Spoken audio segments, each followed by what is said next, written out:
Hey everyone, welcome back to the channel for another Outturn preview tasting. I'm Ben Diedrich with the Scotch Malt Whisky Society of America, and as you can tell, I am clearly flying solo tonight. Normally we do these live streams, tasting through the whiskeys, and it's always myself and a colleague of mine, or Scott, you might know, or Lynn. Tonight it's just me. That's because all of my friends and colleagues are out pouring whiskeys for members around the country.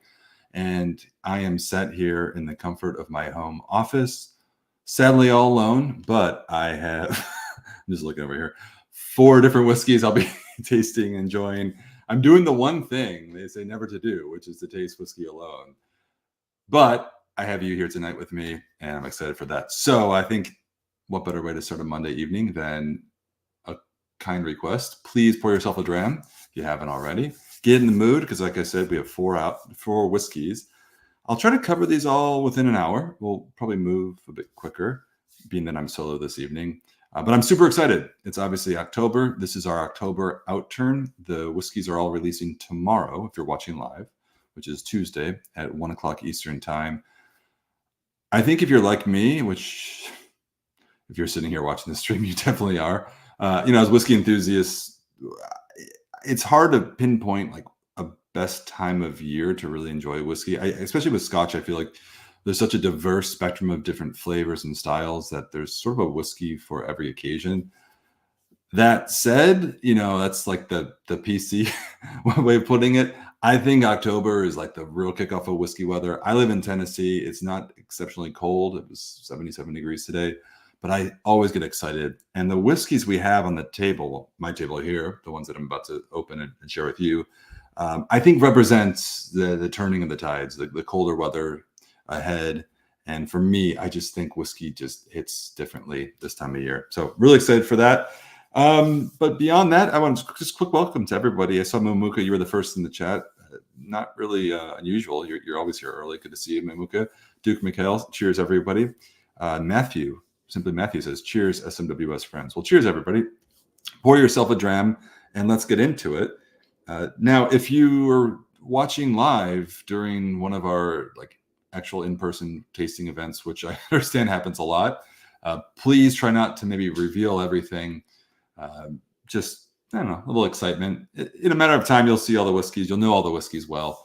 And I will, of course, tasted them for the first time in front of you. But I would just ask refrain from revealing anything if you can. Probably the worst kept secret out there, but here we go. Let's start off with the first whiskey. And as I mentioned, these are sort of geared for maybe some colder weather. Think heavier flavors and tasting notes, but let's see for ourselves. Because I'm by myself, I thought it would be probably the right thing to do, which would be to taste through the whiskeys and actually have some thoughts formulated. I just didn't think that was fun. It wouldn't be fun. All these are sealed. I'm going to be opening these for the first time, so that might add a few seconds to the process, but I thought you guys should deserve a real first impression, unscripted, as they usually are here at the Scotch Malt Whisky Society. First one is cask, let's see, 68.97. I show this is what the label looks like, but the name of this cask we've given is called the Joy of Jocelyn Flavors. It's a 14-year-old from the Highland region. And this was effectively double matured. The liquid spent time in 2 different casks. The first was an ex-bourbon hogshead. And then the second was a first fill ex-PX hogshead. It's not on the label. You'll see when we release it tomorrow that there's some additional information of every whiskey on our site. This one, in terms of the breakdown of the 2 casks, it spent 11 years in the ex-bourbon hogshead, followed by 3 in the first fill ex-PX hogshead. So 3 years in the sherry. I'm pouring this out of camera. I thought it even matters. 3 years in sherry is no short finish by any means. A good amount of time, as sort of represented by the color. Look at sort of the amber hue on this one. Oof. The Joy of Jocelyn Flavors. And Mamuka says, wow, that dark. It is. Again, it was 3 years in a first fill PX sherry cask. And right away, there it is. The real dark fruits of the PX sherry. I find PX is usually much, much sweeter and fruitier than, say, Oloroso sherry, which is a type of sherry used more commonly for whiskey maturation. Oh, look at this. I got a piece of the cork in the glass or something.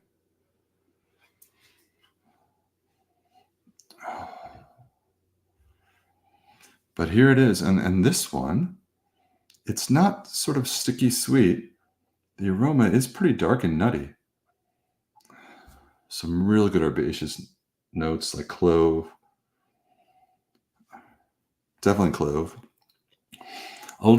Maybe a little pine needles. Man, this is like screaming autumn in the glass. Maybe some dark plums, like stewed fruits. It's not. Anytime I say, I think with this whiskey, just nosing. Anytime I say a fruit or name a fruit, think of more like a stewed or baked fruit. It's not fresh. It's not zesty. It's not vibrant. It's very, very dark. And bottled at the ABV is scrolling by 56.8%. Oh yeah, there it is. I see it on the screen. 56.8. So decent strength for a 14-year-old. So here it is neat.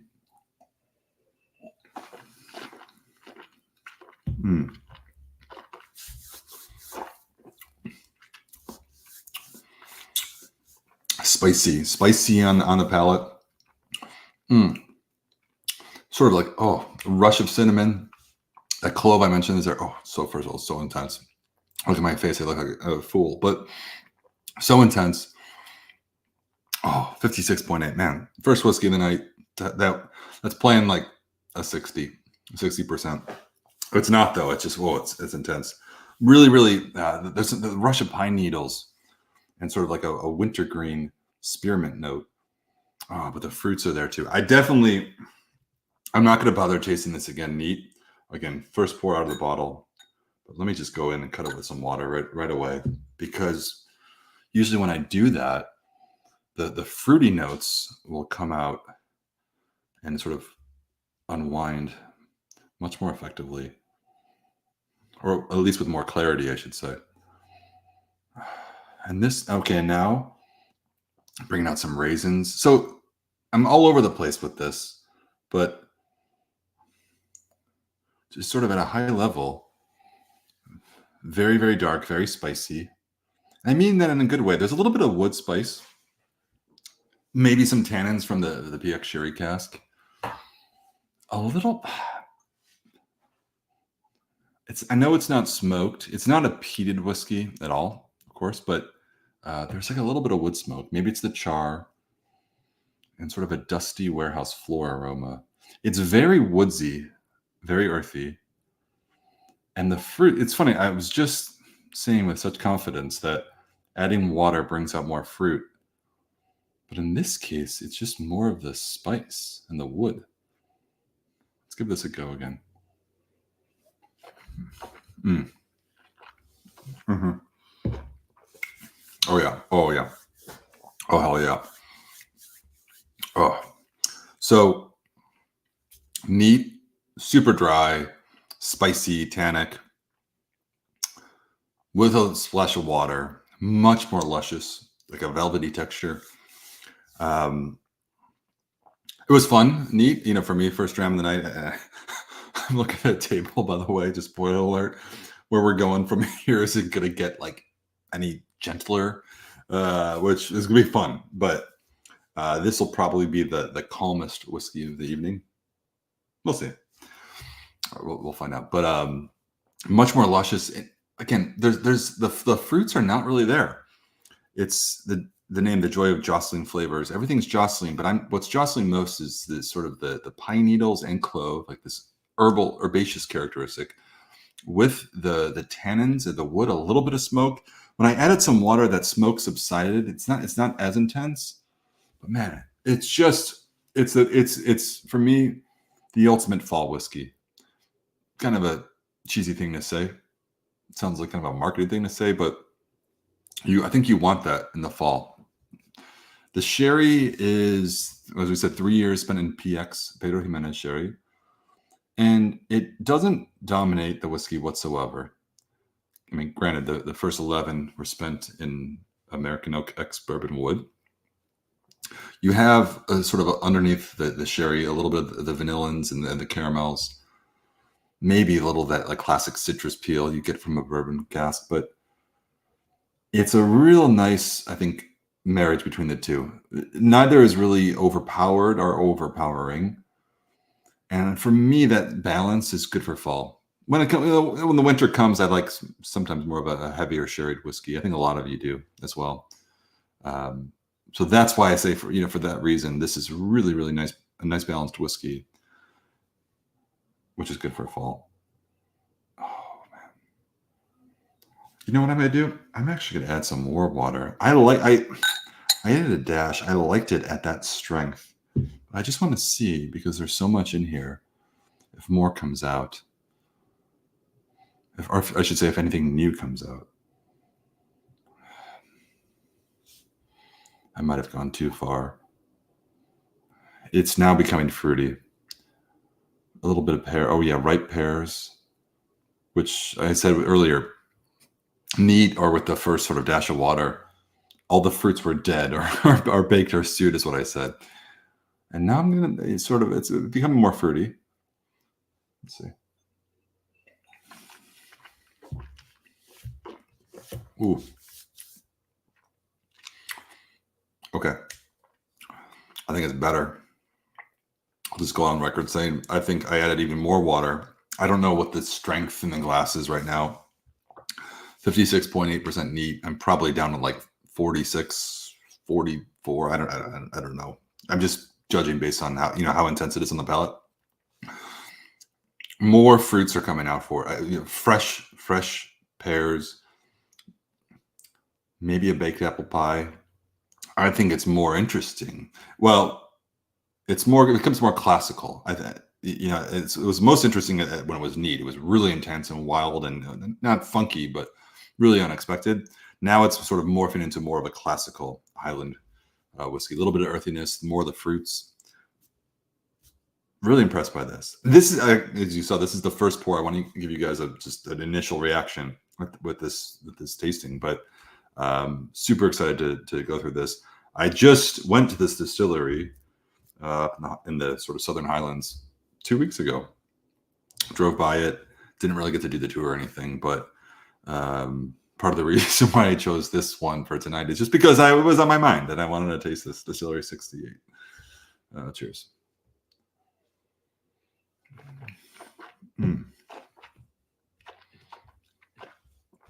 Okay, switching gears. Oh, that one's so good. Yeah, that one's real good. Let's switch gears though. Next one up is, all right, 11.47, an afternoon break in the Highlands. I'm like doing this hand model thing with the glass, or the bottle. Another Highland whiskey, a bit north from where we just were, and younger too. I went with an 8-year-old to follow because I think the strength's a little higher, 57.9%. Also matured in 2 casks. This was first in an ex-bourbon hogshead, and then followed by a second fill ex-Oloroso sherry. So we just did PX sherry, Pedro Jimenez, and now we're doing the Oloroso sherry. Though that was 11 years in bourbon and 3 years in the sherry. This is uniquely 4 years in bourbon followed by 4. Really just split 50-50. 4 years in bourbon, 4 years in Oloroso sherry. In the this will be interesting. I'm like cutting myself off with excitement. I'm speaking and I'm the only one able to speak here, and I'm interrupting. Oh, shit, I did it again. Interrupting myself. So I can't really tell because I've diluted this one too, but a bit darker on the glass. Dark amber hue. Oh, damn. I think we're in for something, everyone.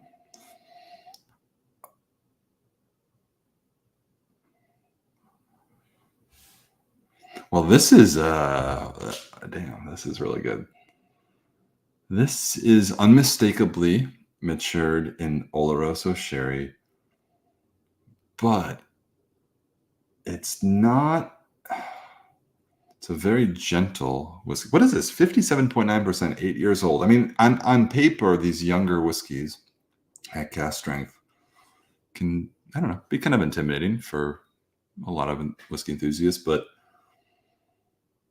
the Oloroso is there. But as we know, this is spent the first half of its life in the bourbon wood, and that's also there. The two are like shouting at the same time, if that makes any sense whatsoever.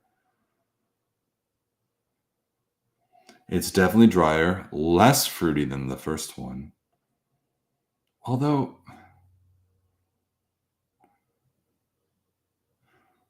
let's get into it. This is sort of, I'm struggling to articulate this aroma. It's definitely spicier. It's definitely, there's more sherry, just more, and much more aggressive on the aroma too. Let's see it on the palate.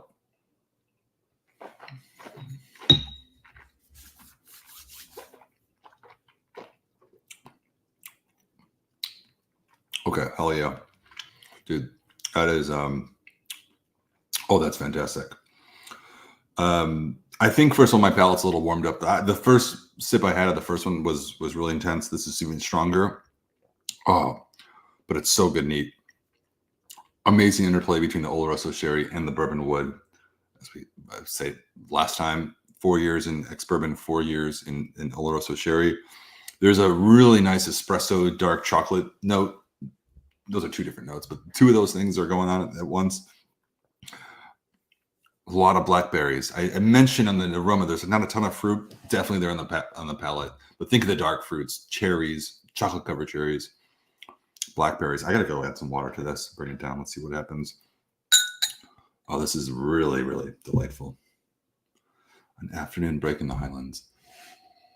Oh, I added some water, more espresso, more of that. It's like a tiramisu. My favorite dessert, tiramisu. A little waft of that.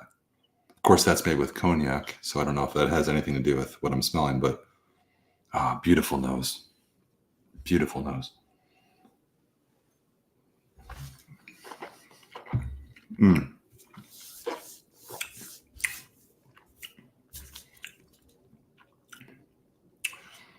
I think that's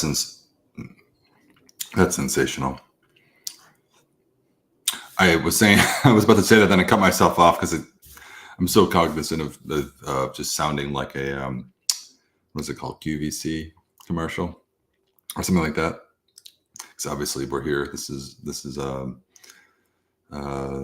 my life here, but that is amazing. Did not expect that for an 8-year-old. Much more approachable and softer when you get into it, and not in a delicate way at all. I think it's just, for me, and lesson learned to myself again, not to draw any expectations, because I expected something much more intense and alcoholic, literally alcoholic, because with some of the younger whiskeys at cask strength, the alcohol sort of tends to be in the forefront. Not at all with this one. I was surprised how approachable it was, neat, and with a little bit of water, more of the fruits come out. And again, that espresso. The question is there cinnamon? Is that a specific note? A little bit. There's more nutmeg than cinnamon. And it's pretty earthy. A lot of these sherried whiskeys would be really perfect for like a dessert pairing of some sort. And I mentioned I smelled some tiramisu, but it's got quite a savory note too into this one. This would be great with like a pork chop. There's like literally no one here who would put this drizzle this on a pork chop, but I think I might. Oh.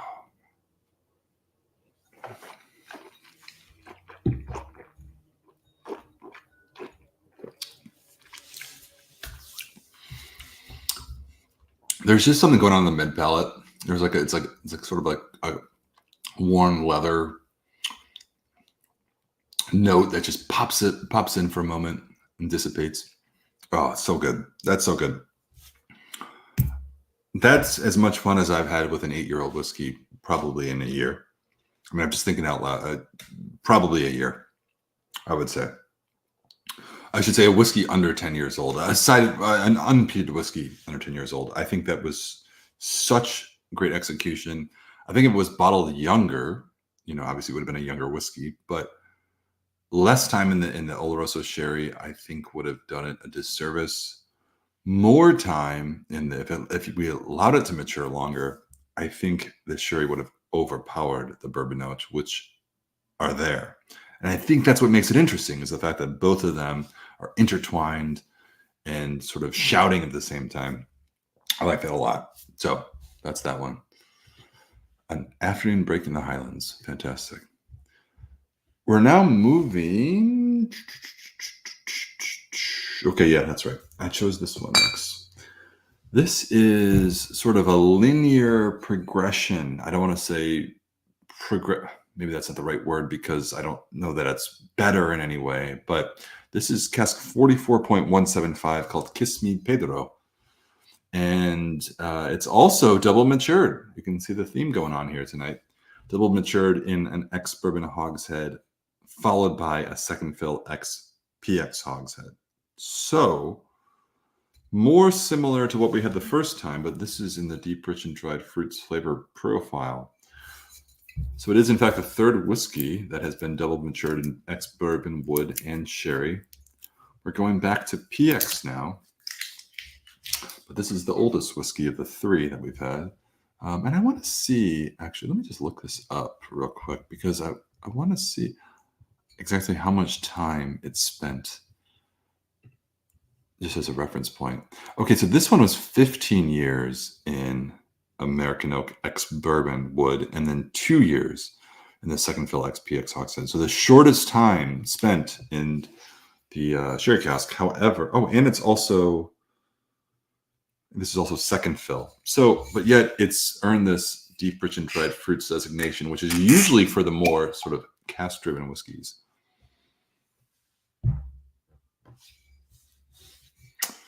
Yep.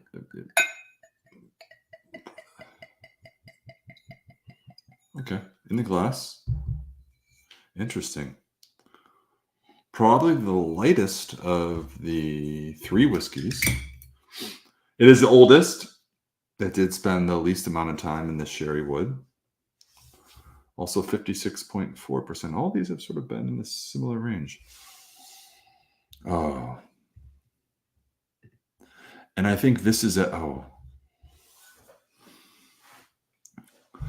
I have to confess, when making the selection tonight, I was most excited for this one, just because I think these Distillery 44 casks are really something special, unique to the market, and really just there's a textural element that I love there. I like sort of a more oily whiskey, typically, and these tend to be like that. Oh, beautiful. Well, it's interesting here too. I should clarify this. So this is Spanish oak PX sherry hogshead. I think the others, and I'm pretty sure I'll confirm this, but the others that we have been the other one was American oak PX. Actually, let me double check this. Let me see to make sure. Yeah, the first one was American oak XPX. So this is Spanish oak. So yes, the difference is a bit spicier right in the aroma. But this one has the most depth by far. It draws you in. Lighter though, I would say. Depth, but much more sort of, how do I say it? I want to say ethereal. That's not the right. That's just too pretentious. It's just like on the surface. There's a lot going on, but it's just a lighter bodied whiskey. I think this. Well, let's get into this. Let me taste this one first.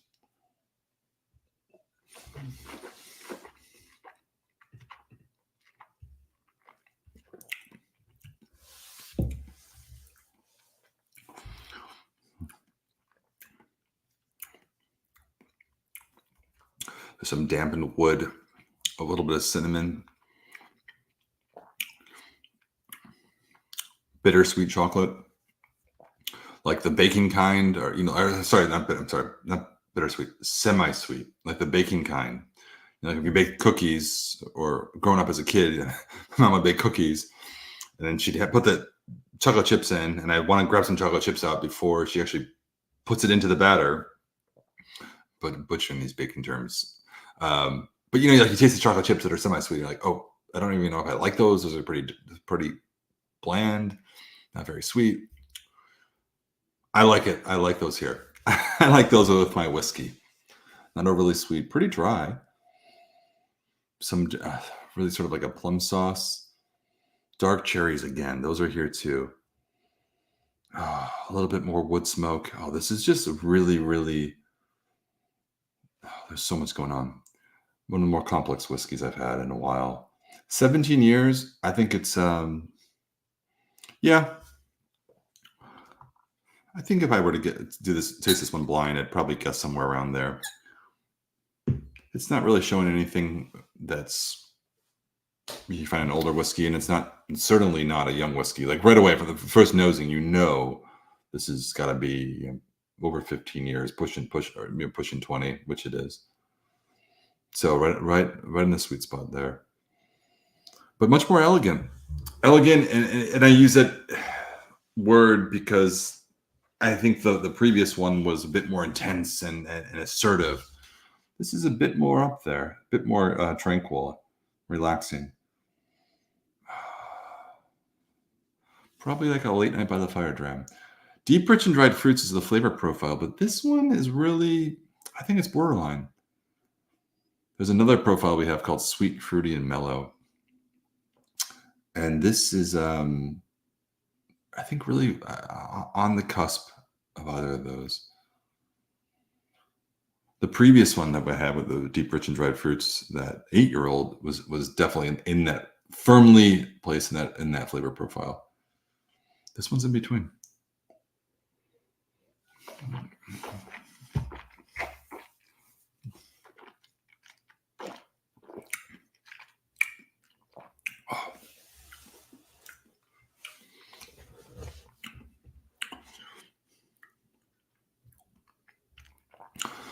Okay, hear me out here. There's a little bit of a bacon note.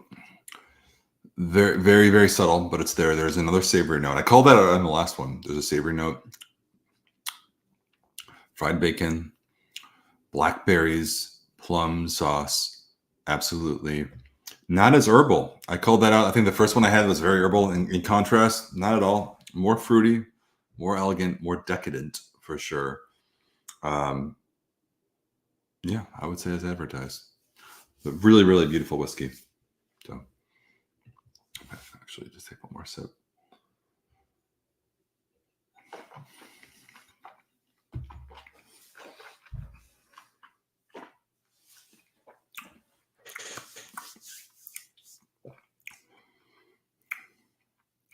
Beautiful texture too. I'm into it. Well, what I'll do, I have one more. We'll open that one up. I'll taste that, and then we'll do a quick recap of all of them, and we'll talk about the other ones coming out too. Oh, that one is intense.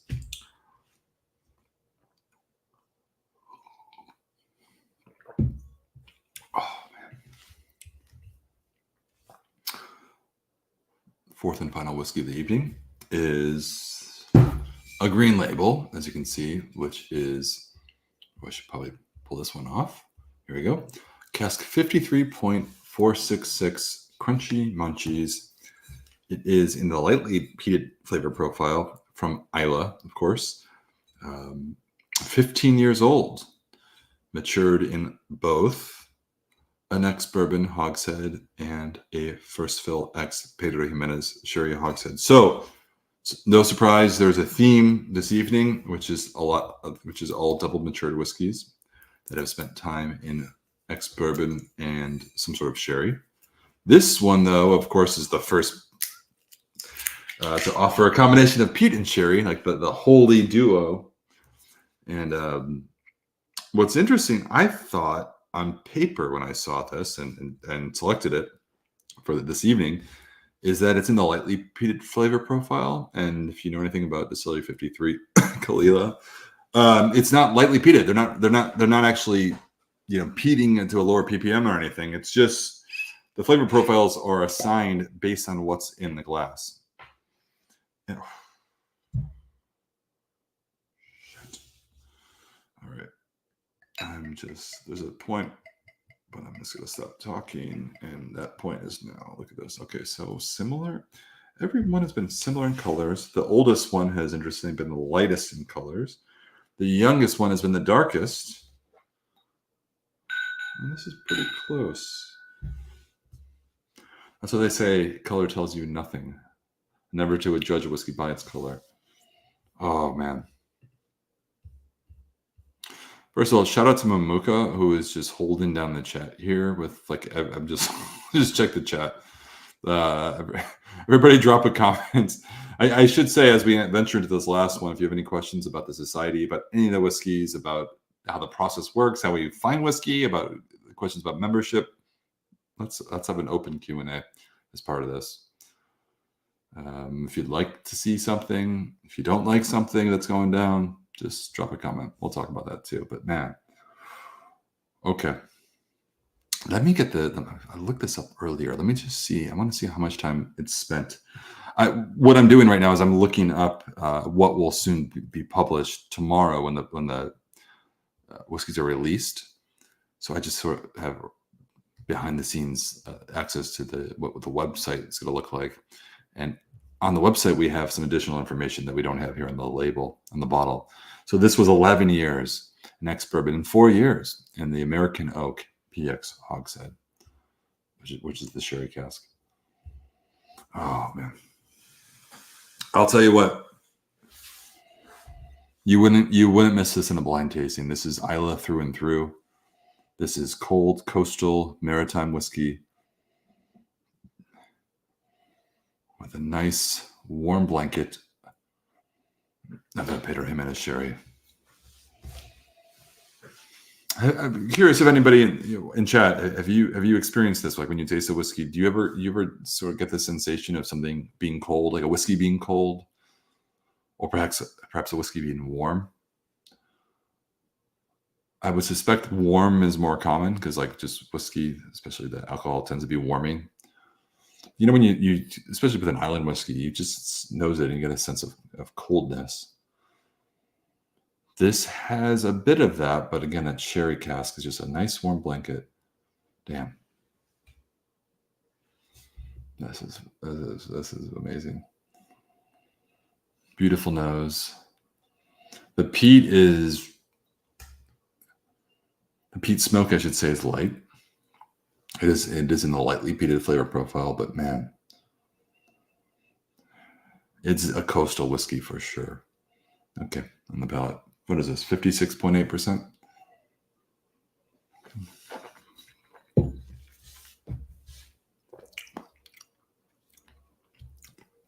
It's like,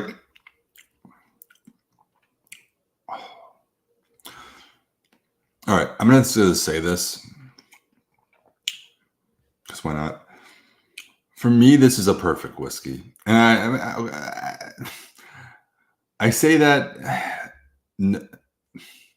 Okay, so truthfully, I don't think there's like one kind of a perfect whiskey, but there's certain types of whiskey that I just think, for me, I taste it and I just say, yeah, I cannot complain. I can't really find any faults. But with this style of a peated whiskey in a sherry cask, I've experienced whiskeys of that style in which the sherry will overpower the peat to the point where you're like, okay, I have a sherry whiskey with just a little bit of smoke. And that's fine. Some people love that. I've also had the opposite, in which we'll have a peated whiskey in a sherry cask, and the sherry is like barely noticeable. It's there to sort of round out the edges, and that's all good and fine. I mean, people are into that, and there's nothing wrong with that. But I think this one has the right balance. Maybe right isn't the correct word. But for me, there's like, it's just truthful. There's peat, yes. There's sherry, yes. Unmistakable, no questions asked. There's no guessing games. I said this, just nose in the glass right away.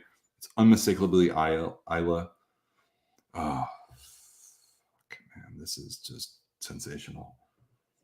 This is all right, let me be a little bit more professional, perhaps, and articulate what's going on in the glass. We've seen a few of these over the years, these 53 dot something something. As you can see, this is 53,466. I want to say, and I can double check this, but I think 466 casks. That's what the number means. It's distillery 53, the 53rd distillery we've ever bottled a cask from. And it's the 466 cask. I want to say that's probably the most of any distillery. I think that's the highest. Will this be around forever? No. And I think that's something we're talking about internally right now, is just coming to terms with the popularity and hard, difficulty in accessing this whiskey from these distilleries now. By these distilleries, I mean Isla distilleries. So we're fortunate to see these now, but it might not be for much longer. And this one is just a standout for me.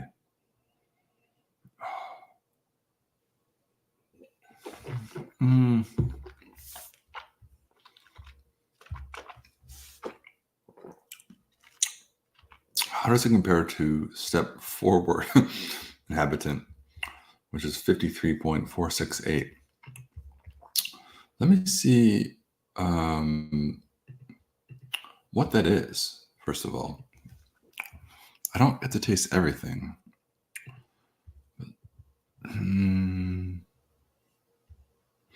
Oh, this was the one that my colleague Scott was real big on.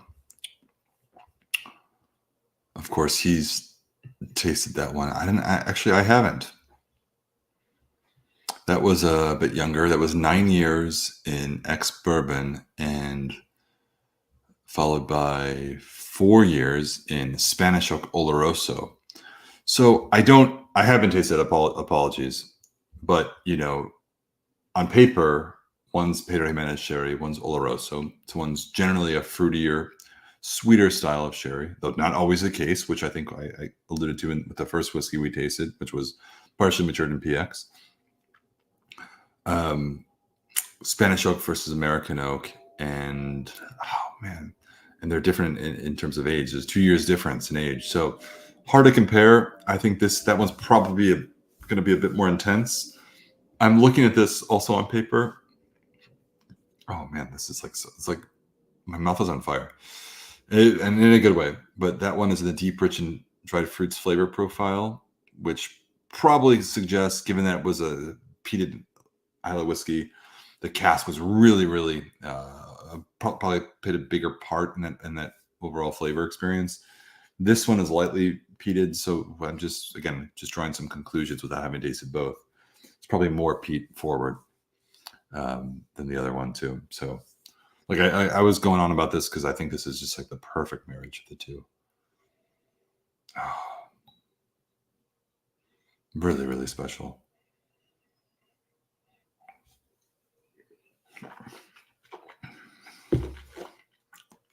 So, I'll do a quick recap. So we started off with I'll do a quick recap, and then, guys, I'm just going to share my honest opinions of these four. All these whiskeys are dropping tomorrow at 1 o'clock Eastern time. You can order these. They're all super limited, so it's first come, first serve basis. These are all, single cask whiskeys, though we don't print the word single cask on the label anymore. That's just because, although the contents have all come from a single cask, we're now starting to transfer some of them. In this case, all the ones that I've tasted this evening have been double matured. So we've taken the contents from one cask, transferred the liquid to another for a secondary maturation. So for confusion, we still bottle a lot of pure single cask whiskeys, but we've just dropped that from the label. And in this case, they've also been time in 2 casks, but nonetheless. So they're all, I'm looking at the bottles here, one of 204 bottles, one of 262, one of 240, one of 291. So all super limited, but we don't, in this case of these 4 whiskeys, we don't get all of them in the US. So we'll share. And in a lot of cases, we'll get like 90 bottles or so, or 60 even. Anyway, so they're all available, as you know, as on a first come, first serve basis starting tomorrow. But here's my honest take. So we started with this Joy of Jocelyn flavors. I'm going to repost this because I know some people have likely joined us who weren't here earlier. We started with this one. Overall, I thought this was like the perfect fall whiskey.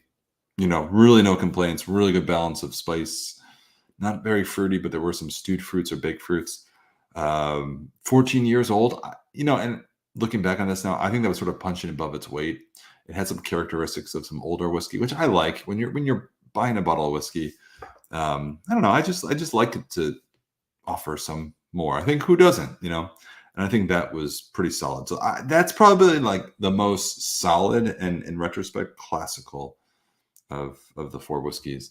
And then we went on to this 11.47. Honestly, this was a standout for me. I think I can recommend this with 100% confidence. Well, I shouldn't say that. I should say the first one. I don't think if you were to taste this, like, you would find a fault in it. It might not be like perfect for your palate, but I think that of all of them, is the first one is probably the easiest to love, generally speaking, for all different palates. This one, you have to be into the sherry. But what I loved about it is that there was a real equal marriage between the bourbon wood and the sherry wood, and the sherry did not overpower. When nosing it, I just think it was so much fun. At the end of the day, for an 8-year-old whiskey, I think that also punched above its weight. I was surprised at how approachable it was. Man, that's like tomorrow. Let me just be transparent. Tomorrow, I'm going to taste that one first. Like, I'll revisit these tomorrow. Maybe not all of them, just depends on what the day looks like. But I will definitely be revisiting that one, just because I think that really caught my interest. Again, my interest in relative to where I'm at with my own little whiskey journey. Beyond that, okay, we went to this 44.175, the oldest and by far the most elegant. And I know some members just want this. Something you can pour at the end of the day. It's cask strength, so it's still intense. Like, all these whiskeys are intense. Nothing's gentle here. But of the lot, I think it's the most approachable and elegant. And I understand that not everyone always wants to be like pour a dram and then go on a mission to understand like what's going on. This has a lot of depth, and I think it was fun, but it's something that was more tranquil and you can sit back and relax. So that's definitely like, I had a long day. It's kind of cold outside. I want something just good. And that's what that whiskey is. If that makes sense, maybe. But the last one, I just thought, like, I don't know. This was my personal favorite, and I didn't expect it to be the case, frankly. But having tasted all of them, I just thought this was sensational. A great, great harmony between the peat and the sherry. And I think it was called out to compare it to another one. And although I hadn't tasted it, I just think this is likely, at least on paper, probably a better balance between the two, offering more peat. I love peat. I love Isla. And not everybody does. I appreciate that. But there's a nice warm blanket of PX sherry and a great balance, I think, between when you have these classic maritime notes, seaweed, saline, and let me go back one more time. I was going to say shellfish. It's hard to pick that up now. I think that's sort of covered up by the sherry.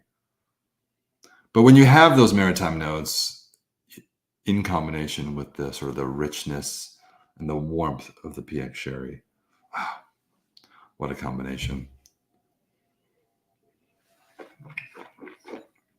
And I will say, this is my opinion, and I think I've had some friendly debates with fellow members, or more so my own team here, but I don't think every Isla whiskey, every distillate is perfectly suited for a sherry cask.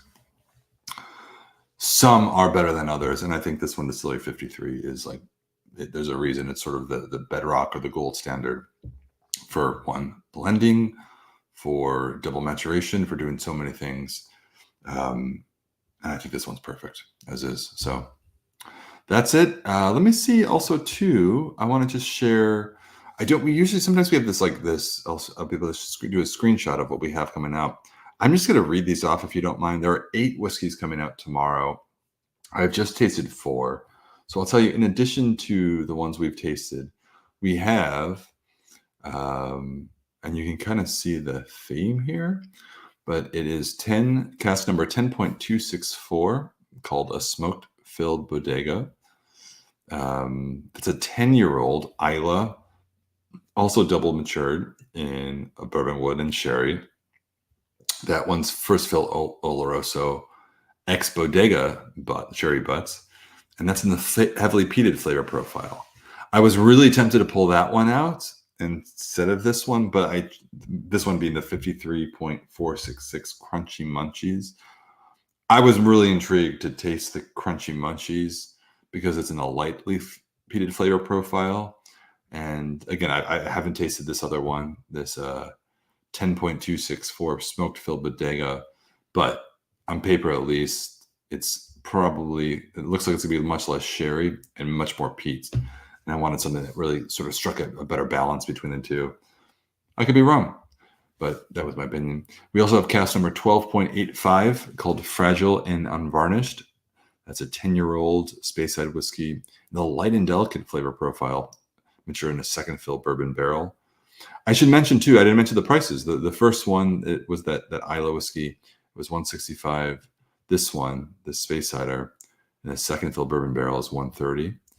And then we have, let's see, cask number 59.79, a slice of reminiscence. This is a 13-year-old Highland in the spicy and sweet flavor profile, matured exclusively in a first fill ex-bourbon hogshead. So if you like sort of a Highland whiskey, first fill bourbon wood, that's it right there. And then beyond that, we have cask 78.76, Flames Dancing On is the name of it. Pretty cool. That is a 9-year-old Highland from the Western Highlands. It's in the young and sprightly flavor profile. It's been matured in a second fill, heavy char number 4 hogshead, and it's priced at $125. So I thought about that one. That was appealing. Frankly, to be transparent, the young and sprightly flavor profile is. I've had a few that I've really enjoyed, but I've just decided it's not really for me. And I understand for some people, like that's their jam. But I just thought, I wasn't really as interested. But let's see. Last one. I think, do we have any more? Yeah. That's it. Those are the 4 that we haven't tried. I was about to look. I'm looking a little further to see what's coming down the line. I always look at this list for like the next year. I have all the whiskeys in front of me for the next year, and I get excited. But yeah, sensational Outturn. I thought overall, these 4 at least that I tasted were all great. One of the better selections. I'm gonna just maybe you picked it up, but one of the better selections I think we've had in a long time. And it's just exciting because this is like core whiskey weather, or at least the start of it. So I think from this point, I'm going to end this live stream. If you guys have any questions, drop a comment. And once the video is reposted, drop a comment or shoot us an email. And I appreciate you joining us. Mamuka, I feel like you held it down. We appreciate you and everybody else. Thanks for being here. Good luck tomorrow. All the whiskeys are dropping at 1 o'clock Eastern time. They are available on a first-come, first-served basis. A lot of great whiskeys right now. I feel like we're out of the pandemic craze of a few years ago, where if you were members back then, you realized it was so hard for members to get the whiskeys that they really wanted, just because they were even more limited, and we're now importing a lot more to sort of satisfy the overall demand or interest from membership. So our goal was to allow members to, at any point, come to our site, snbusa.com, and really have a pretty broad selection of whiskeys to choose from. So we're pretty excited. We've gotten back to that point where now if you go on the site, I feel like, man, there's just like, you're just spoiled with choice right now. And the addition of these, I think, is going to strengthen that even more. So Have a great night. Thanks for tuning in, and Solange.